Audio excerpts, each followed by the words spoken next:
Hi, everybody, and welcome. Thank you for joining today. My name is Annabelle Gould. I am a professor at the University of Washington in Seattle, and I'm the creator of the AIGA teaching resource, which launched in 2018. For those of you that aren't familiar with it, it's an online resource which contains case studies for assignments, outcomes, and reflections, and it's specifically for design educators. So today I'm going to just talk to you a little bit about the site, which is live. You can get to it at teachingresource.aiga.org. I'm just going to go through a couple of the features in the site that you might not know about and walk you through posting a project so that you can learn more about the site. So this is a screenshot of the home page. It is live. It does have projects on it that you can click around and see. Just a quick review, this was created to basically build community for design educators, to provide inspiration, to foster connections between different educators, support educators, even seasoned educators like myself who've been teaching a long time. Perhaps if we're teaching in a new area of a discipline, or we might be looking for people who are experts in a certain area. And then also just encourage critical reflection as educators. The audience for this is everyone. It's entry-level, beginning educators, people who've been doing it a long time but might need a little inspiration, professionals or designers who teach part-time, educators who might be in smaller programs, maybe they're a one-man band in a particular area, and anybody who's teaching a new class or in a new area that they haven't taught before. This site is meant to help everyone. Since it launched in 2018, there are now 139 projects posted, which you can review at your leisure. And approximately, at least at the time of this recording, 776 educators registered, which is fantastic. But clearly there's a gap between the number of people who have registered or have joined the site and the number of people posting. So hopefully I can share a few tidbits about that today. Access to this is still free. It's through AIGA. So you don't need to be a member yet to be able to join and post. At some point, they may lock that down. But right now, you can still get to this and sign up. So I'm just going to take you into the site now. You should be able to get to this again, teachingresource.aiga.org, bookmark it for future use. If you arrive at the site, this top area up here gives you a little information about the site itself. And then this is where we put kind of time sensitive stuff over here on the right. Summer is a great time to add a project. And one particular thing that I did put up here is there has been a known issue through WordPress, not sure how to fix it yet, where people are having trouble posting. It takes them back to a sign-in page. So if you do run into that problem and you're in Chrome, clear your cache, and that seems to have taken care of the problem. That's kind of the only downer in here at the moment. So landing page takes you to, a number of projects. You can see we're up to 12 pages worth of projects. Each project has a cover image, a title, which is given, name of the educator, the place where the person works, and then, tags and things that they've attached to the project. You can view by most recent, or you can sort by most popular here if you like. That's just kind of a way to get around all the projects. The three main areas to look at up here along the right are projects, educators, and resources. So I'll walk you through those quickly. Projects, these are what we call the project categories, and these are really meant to show you kind of outcomes or large topics that everyone can kind of wrap their head around. So, if you clicked on information design, you'd see all the information design projects that have been posted. So there's a number of different categories here. We did just recently add design history. So any of you, when you post a project, you have the ability to attach it to any of these categories. Over here on the right are tags, and these are the most popular tags. But if you're interested in what the tags are, you can also hit See All Tags over here on the right. And that will take you to a selection of tags that can be attached to basically any project category. So if you're interested in what's been done, what assignments have been given related to politics, well, you can tap on it, you can obviously choose as many as you like here, and then hit the view results button, and up will come projects related to a particular tag. So that's sort of how, how it works. If you tap on projects, you're going to default to everything, which is fine. We've got an educators button here. So educators, you can view by name or you can view by institution here. And by name is obviously all alphabetical. So if you were to click on someone's name, for instance, we'll go to our fantastic Eric Benson in Chicago. So he is, you get a bio, you get where he's teaching at the University of Illinois, the areas that he's interested in. He put all this in when he created his own bio, website, LinkedIn, and you can connect through email if you're interested. And you can also see all the projects that he's contributed. So Eric has done a lot of assignments around climate change. And so, this is how you find people. I did want to point out that the only educators that appear in this table are the educators that have posted projects. So while there are 700 something educators signed up for this site, the only ones that appear here are the ones who have posted a project. That's partially incentive and partially just, it's a lot of people to manage. So hopefully you will come in and, post a project. And then over here, obviously, if you go by institution and you click around, you can go in and see, who's posted projects at Carnegie Mellon. And you can then see, so for instance, if you're a prospective student, or maybe you're looking for other universities or schools, you can find what work they've done. So that's the educator category. Resources I'll cover in a second. It's a section that we're rebuilding, so I'll show you what's being updated there. I did want to point out, if you are new to the site, the first place you're going to need to go is the sign up. And it's pretty simple. Again, you don't need to be an AIGA member. You don't need to pay for the site at this point. Obviously, create a username and email that you'll remember, and that's how you'll get in. You can also, if you are a current member, log in. So I'm going to go ahead and do that. Whoops. I'm going to do it more fluidly than this.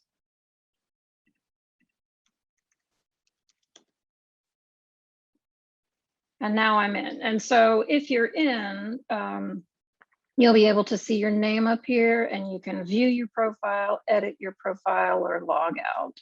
So if I want to view my profile, and this is where I get to see what's on my bio page. So my background, what I've put, and then I can see all the projects that I've posted. I can also see projects that I've bookmarked. So those of you that have noticed this little gray button here, that's intended for you to be able to save projects. So in order to be able to save anything for maybe future reference, for instance, Megan D out of Virginia Tech, her fantastic type hike project, you just hit this sort of bookmark and it ends up on your personal page. You can edit your profile too.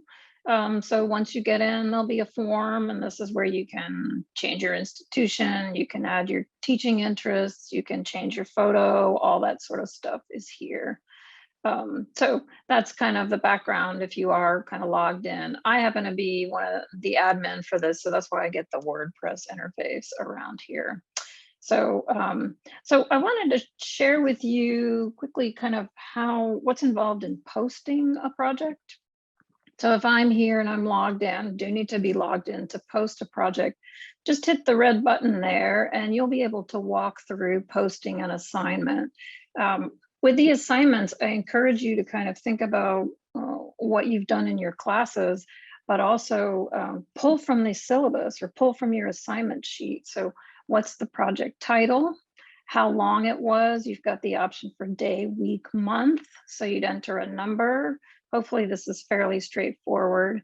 The institution affiliated with this. So you have to choose your state or location first, or region. And then you choose, what school is there that's been listed. If you don't see your school, please email us at info@aigateachingresource.org. You can find that on our website here. Collaborators, if you have any, they must be part of the DTR to be able to be added.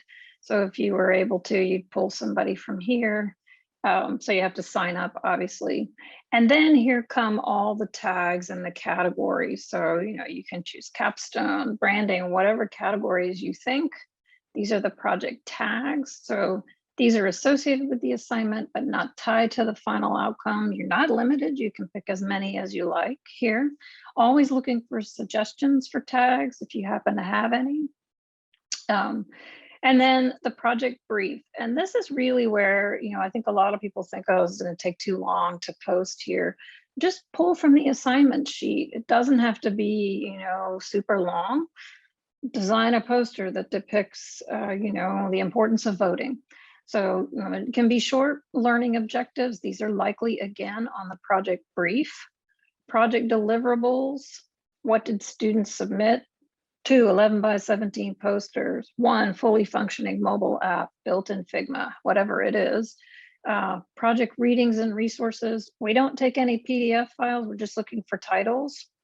That can be web links, that can be book titles, etc. And then the one thing that might be unique here, and again, that I think is what makes the teaching resource special, is this reflections.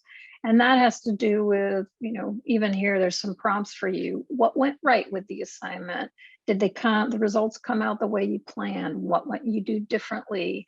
And all of that is really to help maybe someone who might try and pick up this project or reference it in some way. It can be as simple as the students really needed another week of After Effects training.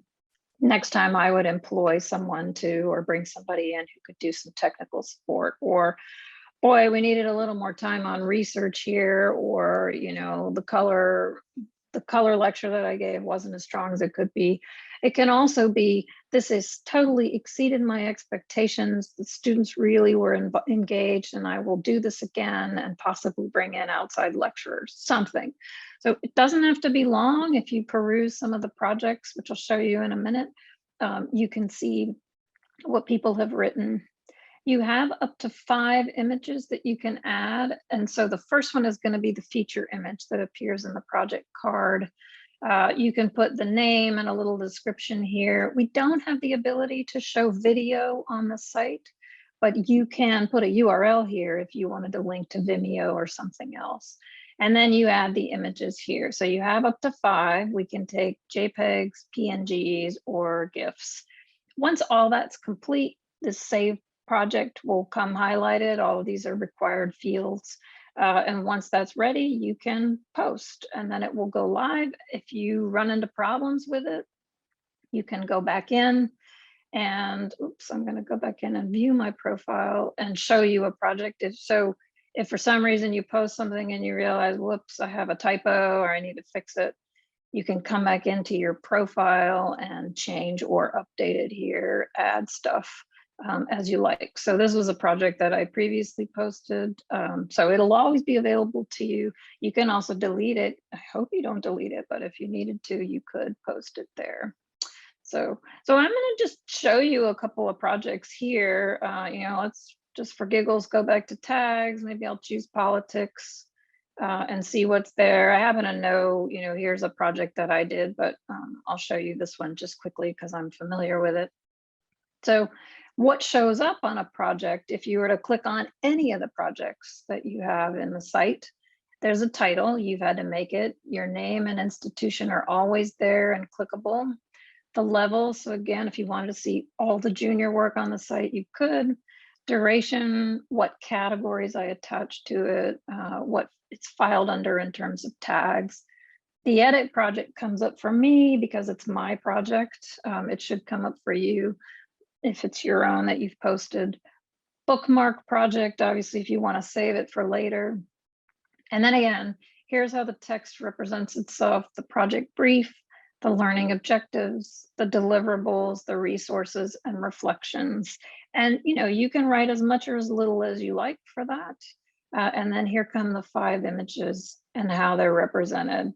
Down below at the bottom, there's always related projects. These might be related tags or related in some subject matter. And then there's always the ability to post a project here. So that's kind of how it works. Again, any project that you come in and look at here, if it's one that you're interested in, you can bookmark it. And then if I go to my view profile, this lovely project on floral typography and code will show up in my bookmark projects for later. If I don't want it anymore, I can just undo it, and that's the end of it. Again, the edit project comes up for me on everything because I happen to be an administrator in WordPress. But if you bookmark something, you don't have the ability to edit other people's projects. Just super quickly, I wanted to point you toward the bottom of the site, just because I think a lot of the questions that people have are under this FAQ, which is sort of buried in the footer here. I'm just going to take you to this quickly. It does answer what kinds of projects you can post. A lot of people wonder, why are these not peer reviewed?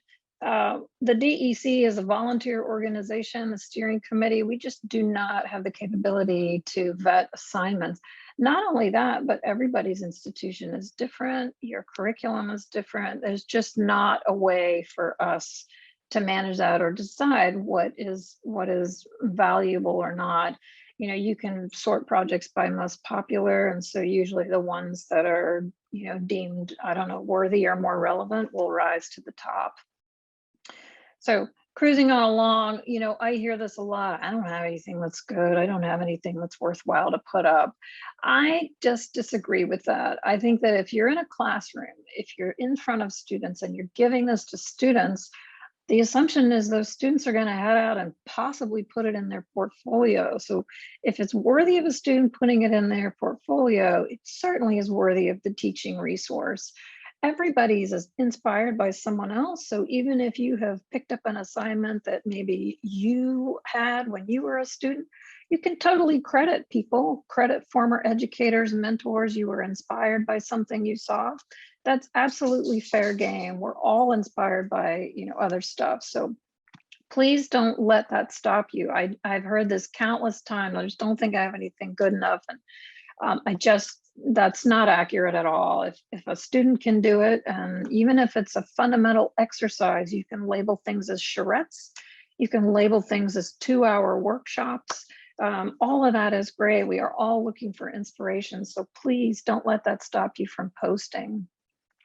There are some who believe, I worked hard on my projects. Why would I share them with others? Well, that's fair. I think, there's a lot of open source stuff now. I hope that if you find someone else's assignment on here and you want to try it, you will potentially reach out to them or credit them in some way, or, somehow reference them either in the assignment or, ultimately it'd be great if we could have threads here and commenting. We don't have the ability to comment on projects right now, but again, we want you to share success stories and possibly things that didn't work. I know that can feel a little scary, but just to be able to have a more open dialogue with people. There are definitely people who say, I'm so busy, I just don't have time to post. I get that. We're all really busy. The best time to post, probably when it's fresh in your mind. I think the biggest time suck is collecting the 5 images. WordPress will sort of manage the sizes of them for us. So really all you need to do is pull those chunks of text from your assignment sheet, write a couple sentences on reflections, and get it up there. Even if it's post 1 a year or 1 per semester, 1 per quarter, that's great. I did want to point out, as I mentioned before, I registered on the site, but my name doesn't appear in the educator list. Again, if you haven't posted a project, you're not going to be in the educator list. So please contribute and then you'll be in there. There's a few notes here about what do you need to include for a project? What file formats do you need? This is a question. I don't see my institution in the pull down menu. We initially input all the education, all the schools we had from AIJ, which is more than 600, might be even more than 700 or 800 by now.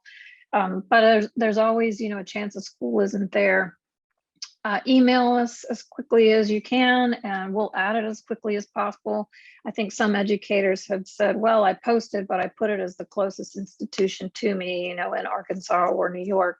I have the ability to go back in through WordPress and adjust that. So don't let that stop you. And please let me know if there's a school that's missing.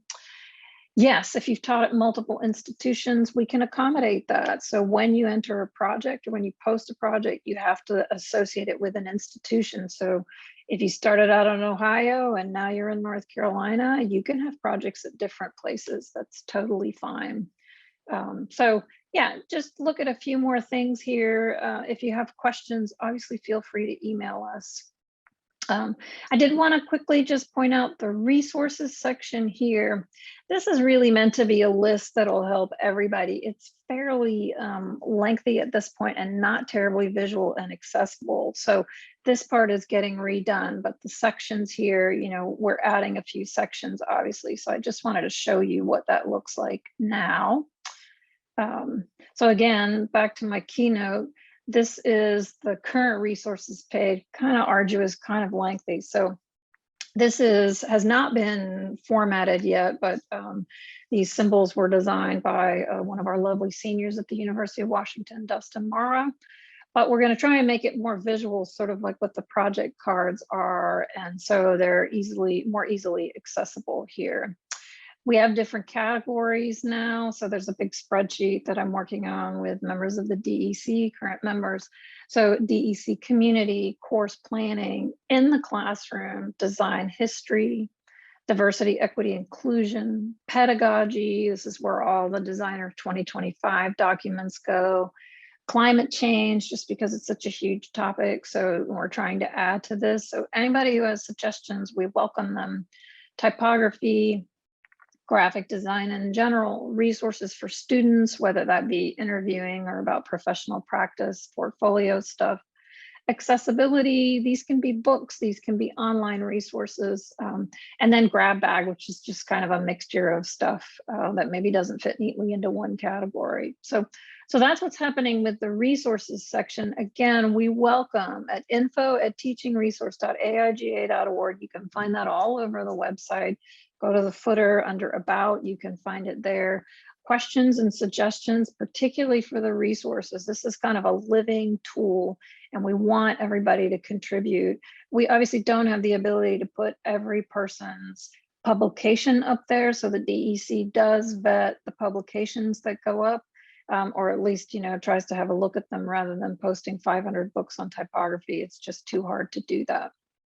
So long-term goals for the tool, just building community, especially after this year, you know, community, we need it more than ever. Hopefully we'll be able to look back at this, you know, even in a couple of years and look at trends in the discipline or design education.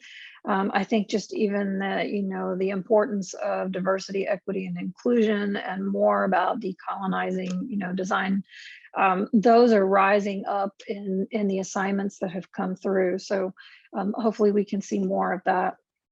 Helping programs, providing guidelines, you know, again, under resources for people who have never written a syllabus before, highlighting senior educators, and, you know, the K through 12, there are actually a lot of high school educators who are registered on the site who I haven't seen posting anything yet. So while they may be looking for inspiration, and that's great, we welcome any of these assignments. They are most welcome on this site. And then in some ways, you know, survive and possibly thrive during remote teaching because, you know, the future is a little bit unknown in the next year and some things have certainly worked and it's great to be able to share those with others. Why should you participate? Again, we want to hear your stories. We want to hear whether things are successful and the things that maybe were 90% there, 80% there. It is increased visibility for you and your programs and your schools.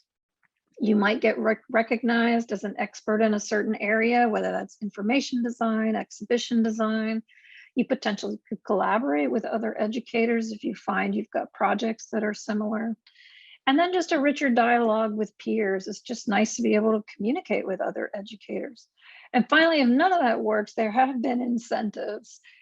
We've given away Amazon gift cards. So just completed as of August 1. Everybody who posted a project up through August 1 is in a drawing for an Amazon gift card. We've given away signed copies of books. My colleague Karen Chang graciously donated a designing type book that was given. And again, random drawing. So watch that top bar on the landing page for whatever the current giveaway is. We also make note of it in the DEC newsletter that goes out every month. You can find on the AIGA Instagram, AIGA educators, we do highlight contributors. And so, look for emails coming from the teaching resource that ask if you want to be featured. We've had a number of these. So you get your day in the sun to be able to highlight, who you are, what inspires you, etc. So please, consider posting, get involved as much as you can. The DEC welcomes as many people as can who are willing to post and share projects. Any level, any type of assignment is most welcome here, whether it's a 1-hour charrette or a semester-long project, it's most welcome. Again, it's teachingresource.aiga.org. And you can reach out to any of the design educators through the DEC, the steering committee, or you can just reach out through the site, and emails will land to us and we will find a way to get engaged with you. So thanks very much. That's it.